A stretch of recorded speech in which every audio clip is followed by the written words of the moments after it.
Good evening. I'm your host, Karen Hudis. Welcome to the series on the network of global corporate control. Today's segment is live and is devoted to your feedback. 2 weeks ago, we discussed the Marines' attack on the CIA in Virginia on November 18th, and last week, we put the puzzle pieces together. We're dealing with one large company which issues our money that has been trying to hide. We call this company the Banking Cartel. Thank you to DCTV, to Carmen Stanley, studio producer and director, Maurice Jackson, audio and teleprompter, and Cruchet Starnes, floor director.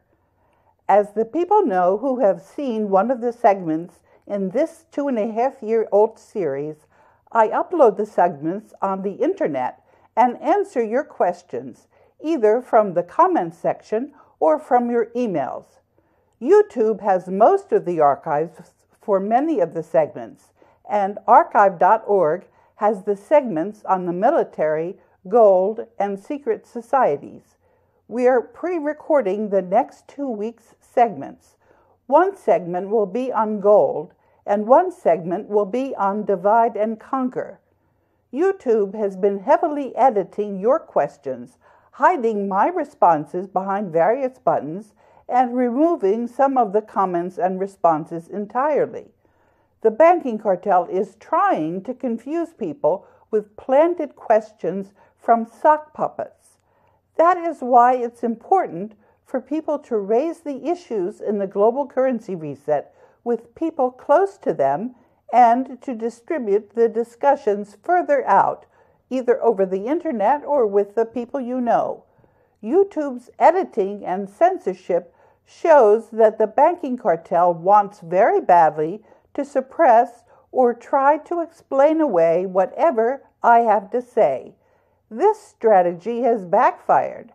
It's merely brought the Banking Cartel out of hiding and has increased my audience and reinforced my message. Whatever the Banking Cartel tries now is doomed from the start, since a critical mass of people knows about the corruption. We're all embedded in reality. That's why I can answer most of your questions and can get help to answer the other questions where I don't know the answer myself. DCTV's teleprompter was broken for the last 2 segments. Speaking directly without a script helped me to connect with you all. This connection helps me to do my job as overseer mandate trustee of the trust containing the world's monetary gold reserves and other wealth. I was appointed by the Board of Governors of the Global Debt Facility and represent the United States until the U.S. Constitution of 1789 goes back into effect.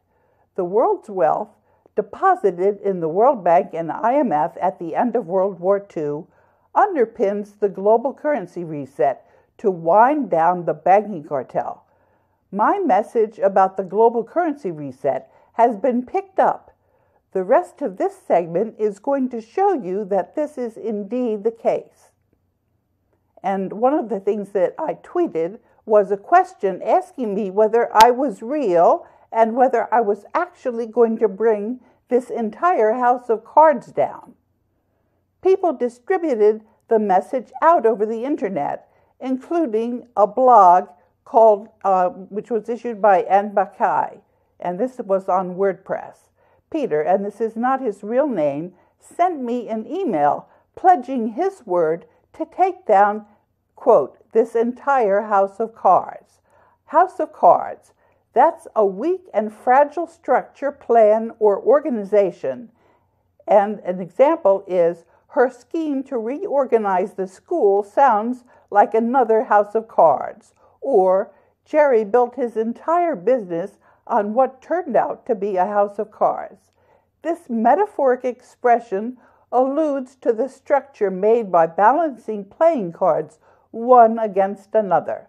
And it is an old expression that came from the first half of the 1600s.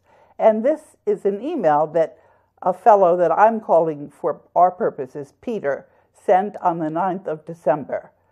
And the subject is, yes, I am, and yes, I will. Hi, Karen. I thank you. Regards, Peter. And I wrote to him on the 9th of December, Dear Peter, so sorry to learn that your mom died before she could go on your voyage at sea. Thank you for sharing and being a big part of our coalition to end the corruption in our money system. All the best. And what Peter had written on the 9th was, Hi, Karen. You really, really touched my heart with this post. That's the one, are you real, and are you actually going to bring the entire house of cards down? I lost my mom July this year.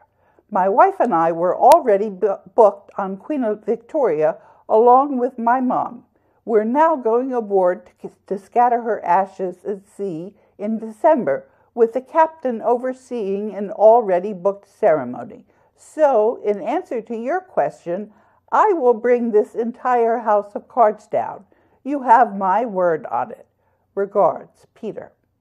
The dominoes keep on falling, taking down, quote, the biggest forces against mankind. And this is what a fellow named Daryl said me on the 8th of December. Subject, thanks for your work.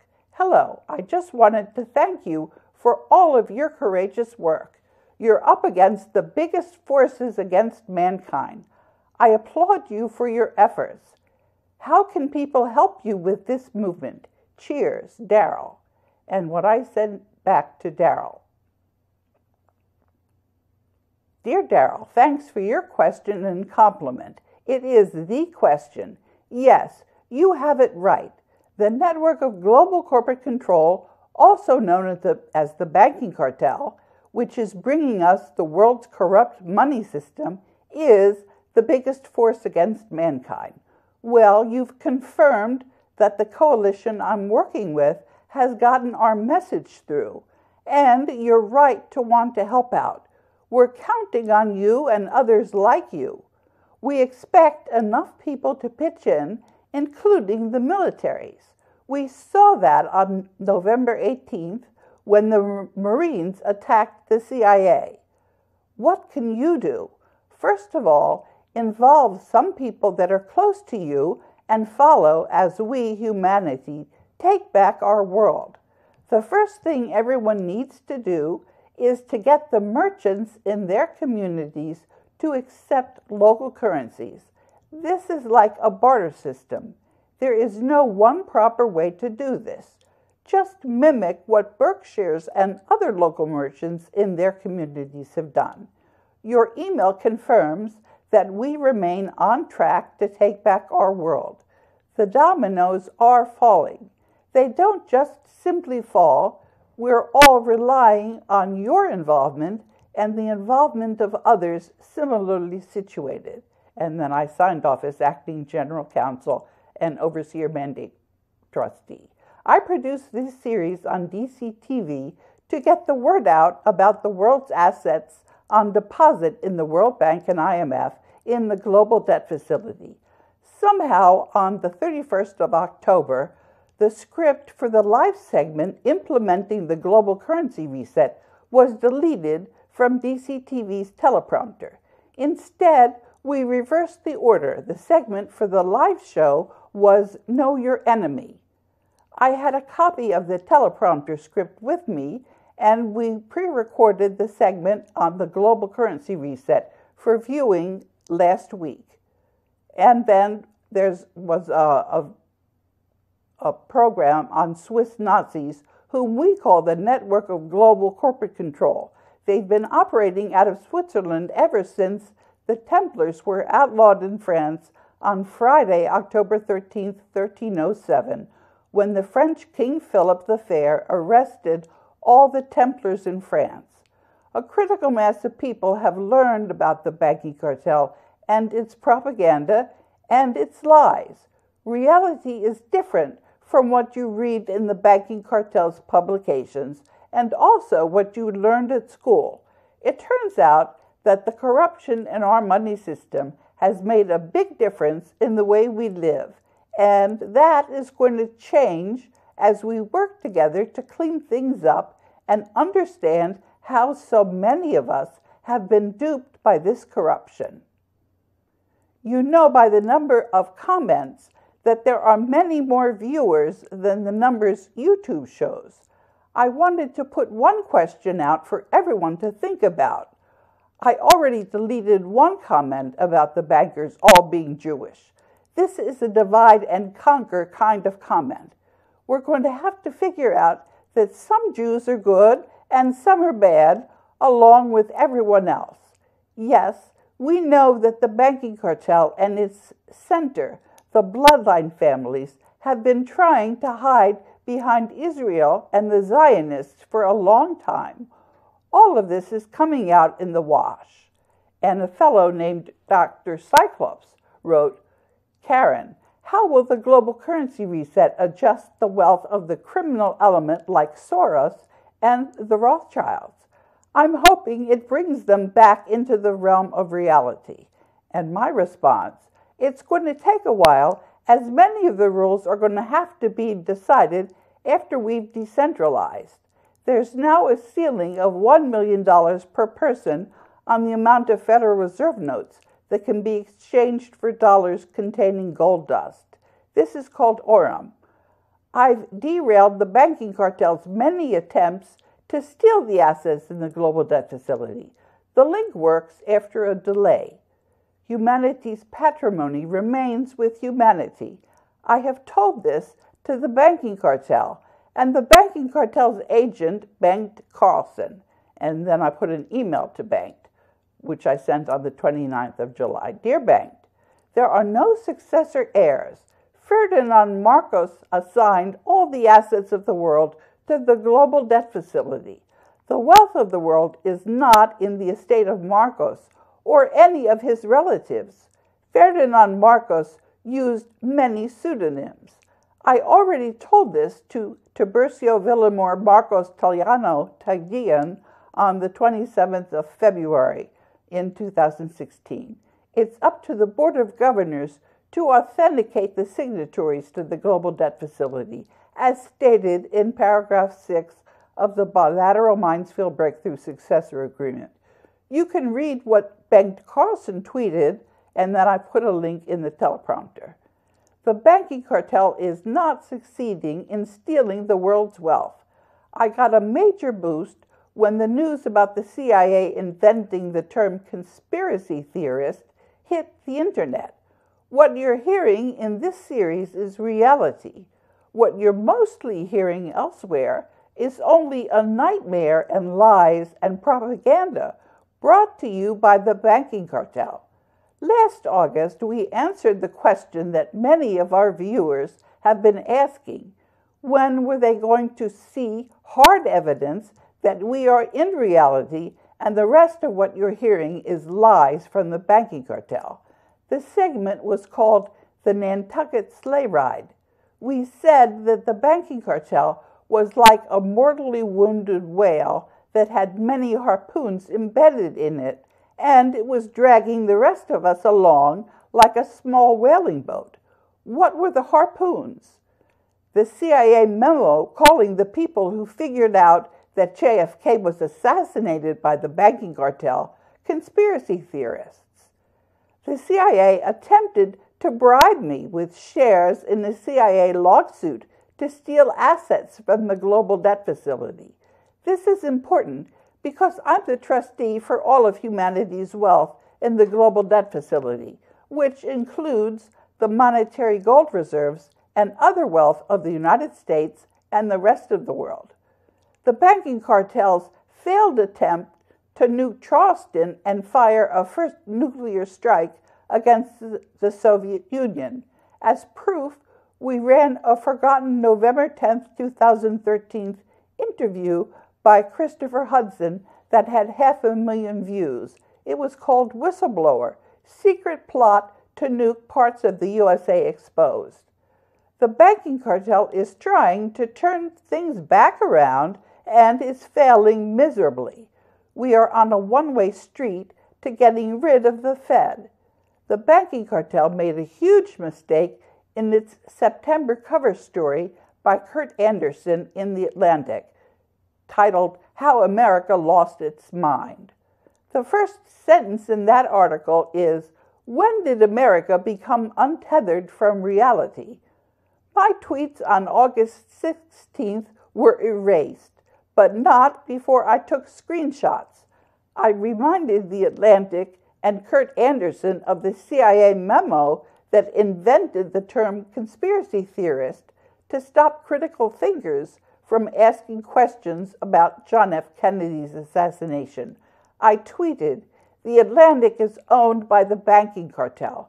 America is not haywire. The Atlantic and corrupt journalists are." 2 days ago, I tweeted a letter that I wrote in 2014 to Senator Barbara Mikulski, who was then a member of the Senate Committee on Intelligence. I forwarded a threat after I refused to show a crook the accounts on the interbank screens of the global debt facility containing the U.S. monetary gold reserves. Senator Mikulski never answered whether it was the CIA who had threatened me, and what I wrote to Barbara Mikulski. This is to request Senator Mikulski to ascertain whether this misguided email from a Mr. Scott Lennon could have originated in the U.S. intelligence agencies, and what Scott Lennon had written. Quote, "My suggestion is, as it was a year ago, get to a DTC Euroclear Interbank S2 terminal and enter the doctor's name and code. Once you authenticate, you will understand. Once you do this, you can issue an apology, which I know the doctor will accept. Yet, if you continue to try and sell this storyline, the courts will do what they have to do. The doctor was handed your documents by the Chinese Monetary Authority, who is preparing charges against you. This is not a threat. This is a friendly suggestion to help you get out of a mess, because you can still be productive in a good way once you know the truth. I wish you the best. Very best regards, Scott Lennon." And he wrote a phone number for me. Whether it was the CIA that threatened me for doing my job as overseer mandate trustee concerning the U.S. monetary gold reserves and the global debt facility, Zero Hedge never explained why Zero Hedge is still trying to frighten people and refusing to tell them what is really going on. If Zero Hedge were a legitimate source of news, they would tell you how the power transition model with 95% accuracy and the Coalition for the Rule of Law, headed by the United States minus the Federal Reserve, has defeated the network of global corporate control identified by Vitaly Glatfelder and Battiston of ETH Zurich. The people of the United States consistently prefer for the U.S. to act jointly with other nations in foreign affairs. That is how I informed General Dunford on behalf of the Board of Governors of the World Bank and IMF that there was an interregnum in the United States and that his military rule in the U.S. was over. That was what I wrote on December 23rd, 2 years ago. And I tweeted a copy to the Joint Staff and U.S. Treasury and some various other people that you can read in the teleprompter. The banking cartel is in a dialogue with humanity, and they are especially troubled with the conversation in my social media because we're dealing with reality, and we don't accept as true the false information they project through their virtual control of the media. The banking cartel also infiltrates other organizations and controls them with gatekeepers. My followers and I respond immediately because nobody is in charge here but us.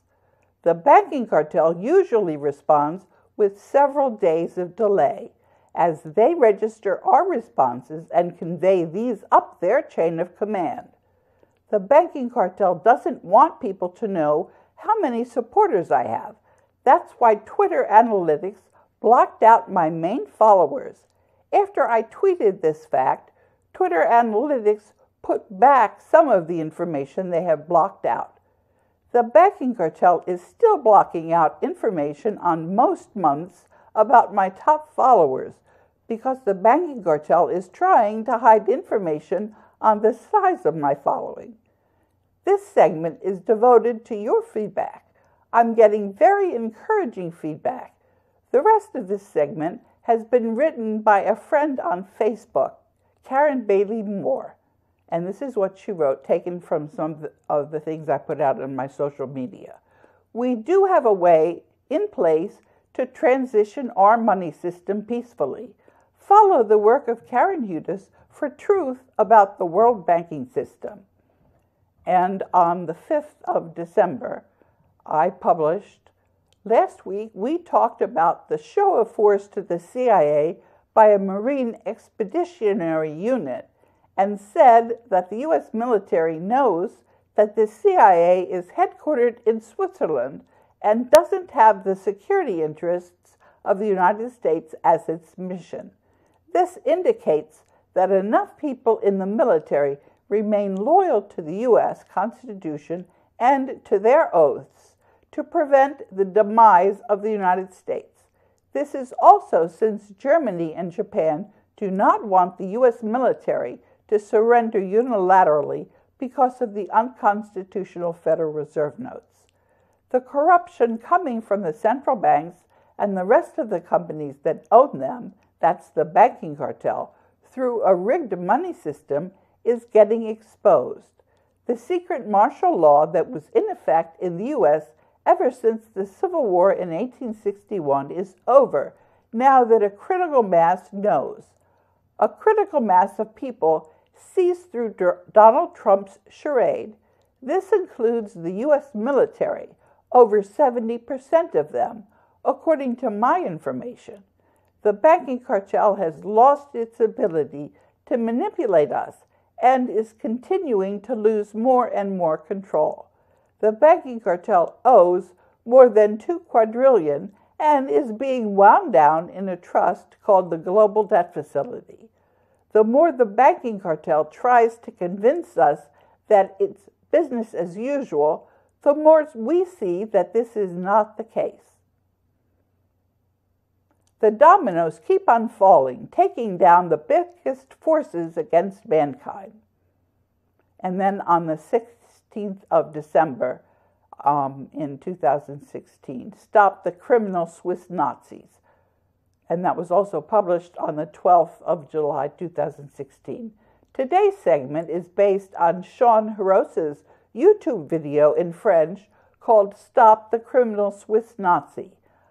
On the YouTube page is the information that pharaonic nobility rules the planet out of Switzerland. We have learned that the CIA is headquartered in Switzerland, not Langley, Virginia.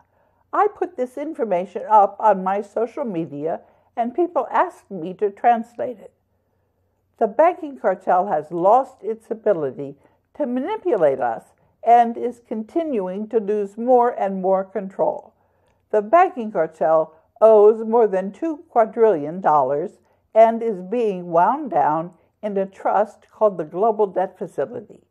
The more the banking cartel tries to convince us that it is business as usual, the more we see that this is not the case.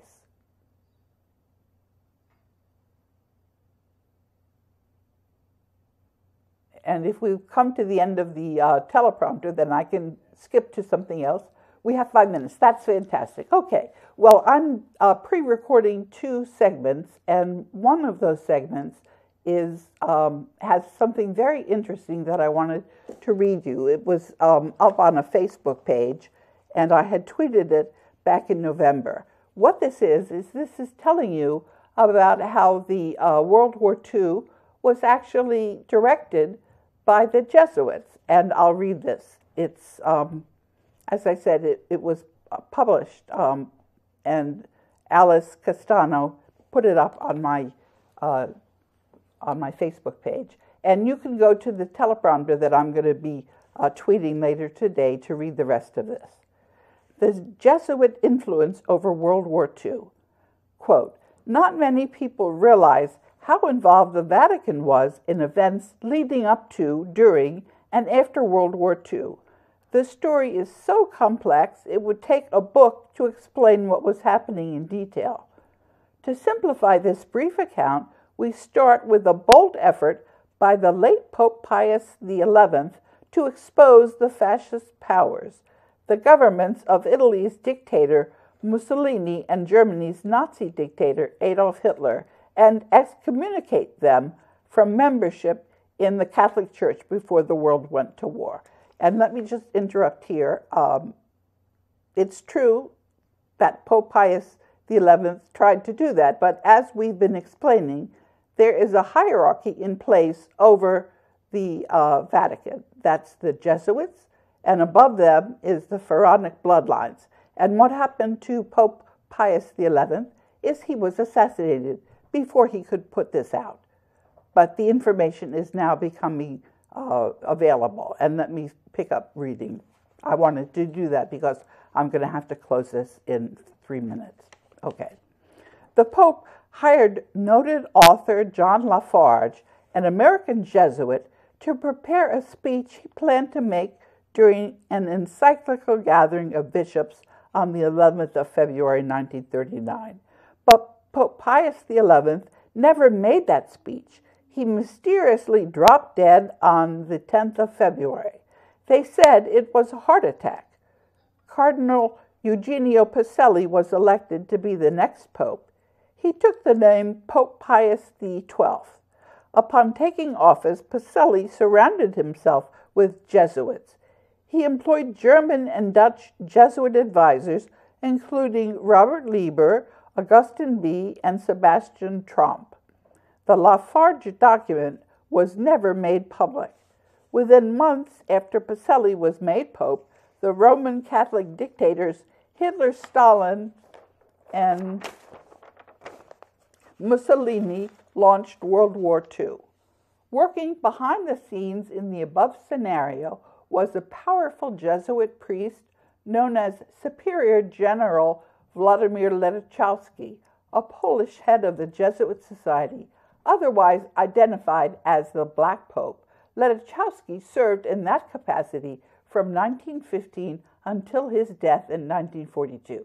Now I'm going to tell you the next Black Pope was Jose Rizal, although people don't want to acknowledge that. They say that there was no Black Pope.